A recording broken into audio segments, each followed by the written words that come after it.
Choke points. Choke points आजकल काफी news और डिस्कशन में है, क्योंकि एक चोक पॉइंट पे जब डिस्ट्रप्शन होता है तो कई कंट्रीज के इकोनॉमी में अफेक्ट होता है, और इकोनॉमी में अफेक्ट होना मतलब ही आम आदमी की जिंदगी में उसका इंपैक्ट दिखता है। इसीलिए आजकल काफी लोग चर्चा कर रहे हैं कि भाई ये चोक पॉइंट्स होता क्या है और कितने चोक पॉइंट्स हैं। तो अगर हम जियोपॉलिटिकली चोक पॉइंट्स को समझते हैं तो choke point is basically the narrowest part of any maritime trade route जहां से काफी ट्रेड वॉल्यूम गुजरता है। तो अगर देखा जाए तो कई चोक पॉइंट्स हैं world wide, but 7 choke points are geopolitically very sensitive. What do you mean by geopolitically very sensitive? अगर किसी तरीके से डिस्ट्रप्शन होता है, चाहे वो पॉलिटिकल डिस्ट्रप्शन हो, चाहे वो इकोनॉमिक हो या इन्वायरमेंटल रीजंस की वजह से हो या एक्सीडेंट की वजह से हो, कोई भी डिस्ट्रप्शन अगर होता है तो उसका डायरेक्ट इंपैक्ट कुछ ही घंटों में आपको कई सारी कंट्रीज में दिखने लगेगा, क्योंकि उनकी इकोनॉमी जो है वो कंप्लीटली डिपेंडेंट है उस पर्टिकुलर ट्रेड रूट पे, ओपन ट्रेड रूट पे। इसीलिए सारे कंट्रीज का जो मैरीटाइम पॉलिसी रहता है वो चोक पॉइंट स्पेसिफिक रहता ही है, एंड हर एक चोक पॉइंट का एक plan B, plan C, there is always a alternative policy जो बनाया जाता है।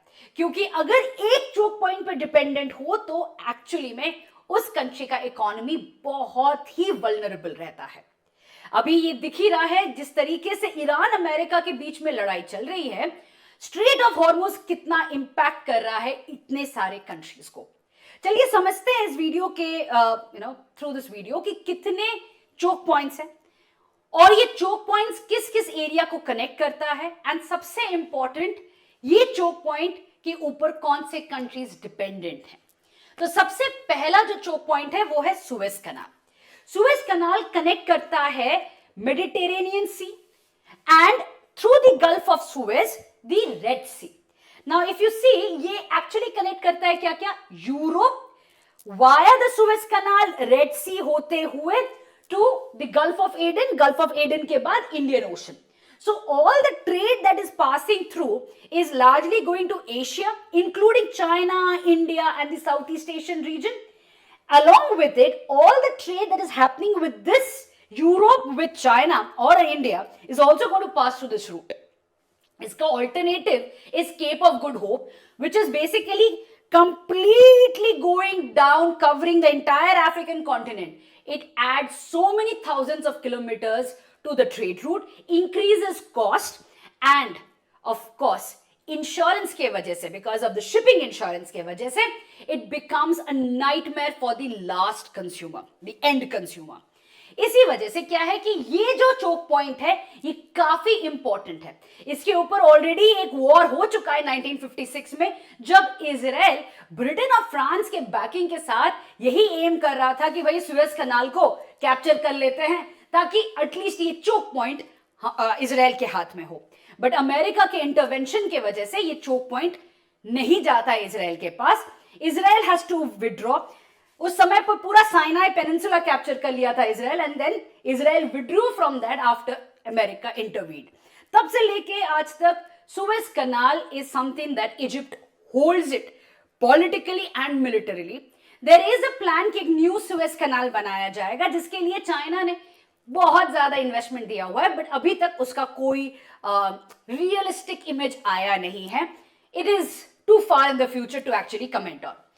नेक्स्ट अगर हम बात करते हैं जो चोक पॉइंट इंपॉर्टेंट है, जैसे कि मैंने कहा सुएज कनाल से आते हुए this is the Gulf of Suez, यहां से निकल के रेड सी पे आते ही यहां पे चोक पॉइंट है Bab el Mandeb. If you remember, जब इजराइल गाजा पे अटैक कर रहा था after the Hamas kidnapped Israelis, उस समय पे ईरान के कई सारे proxies including Hezbollah and the Houthis had attacked. और हूतीज जो यहाँ पे येमेन में है वो Sanaa, that is the capital of Yemen, वहां से missiles they were launching and attacking all the shipping containers जो कि रेड सी के थ्रू पास हो रहा था।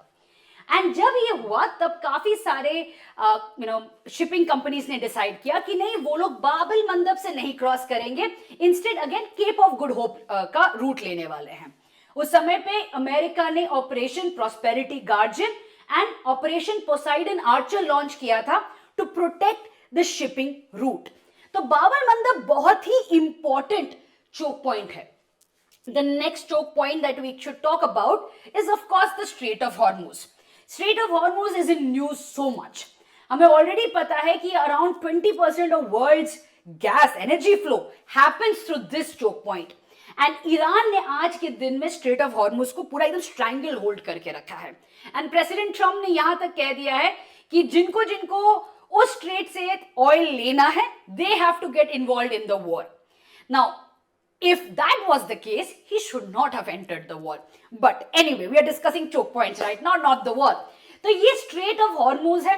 Strait of Hormuz से basically ईरान का supply of oil happens, and इस तरफ, that is towards the Gulf, the GCC is present. So Qatar का the liquefied natural gas is there. Kuwait and other GCC countries, including UAE, उनका भी जो energy cell होता है, उनका भी जो रूट होता है, वो एक्चुअली में स्ट्रेट ऑफ हॉर्मुज के थ्रू ही पास होता है। तो आज के दिन जब ये वॉर चल रहा है, countries like Pakistan, Sri Lanka, so many Southeast Asian countries have to increase their fuel prices because supply is choked up. So this is Strait of Hormuz. The next is the Strait of Malacca. Now the Strait of Malacca is basically connecting the Indian Ocean and then यहाँ से, it's also part of it, Southeast Asia, यहाँ से Malaysia और Indonesia के यहाँ से निकल के साउथ चाइना सी में आता है। Now this is where एक बहुत कॉमन टर्म आपने सुना होगा, Malacca dilemma. What is Malacca dilemma?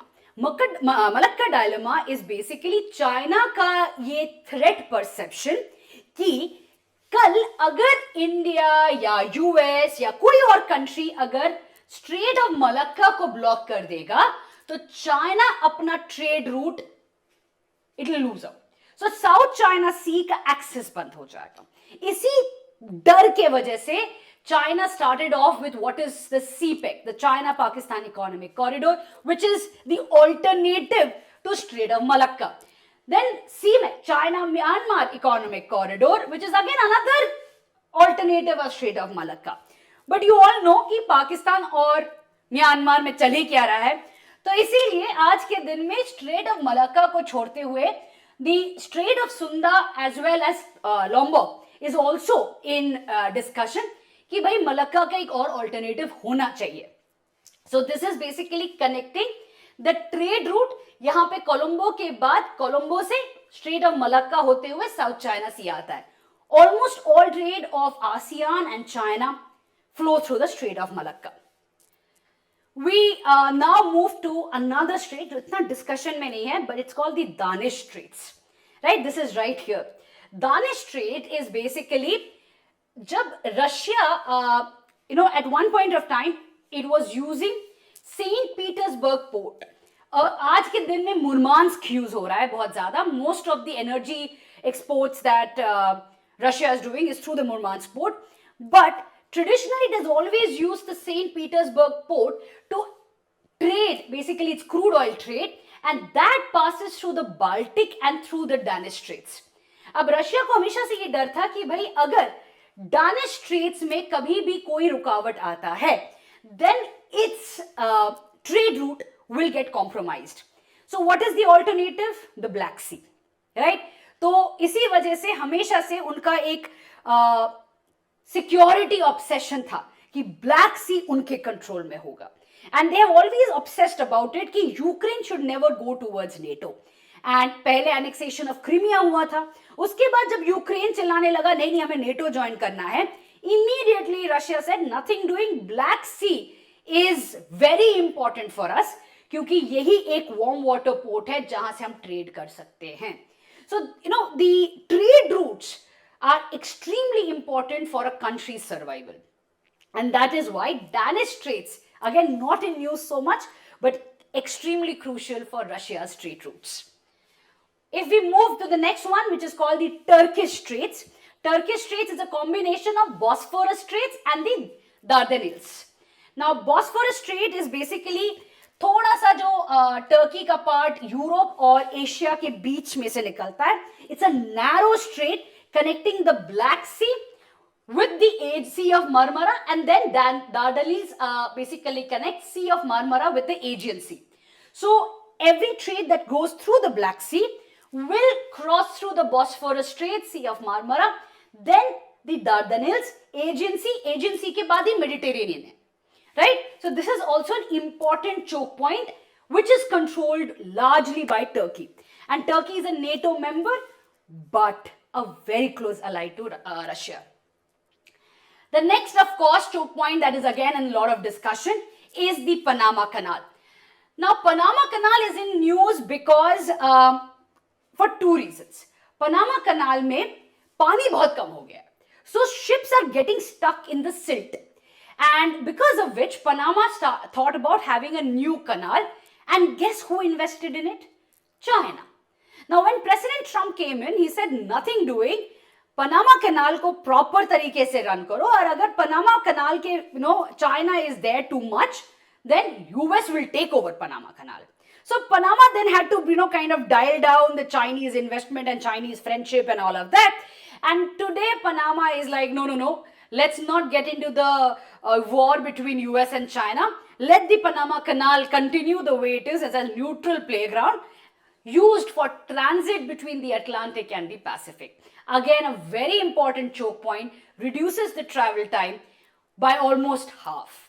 Right? So these are some of the choke points. You should know where to mark them and exactly कहाँ से क्या connect करता है, global trade क्या flow करता है, and most importantly, which countries depend on it. With this, I'll end today's video. Thank you so much.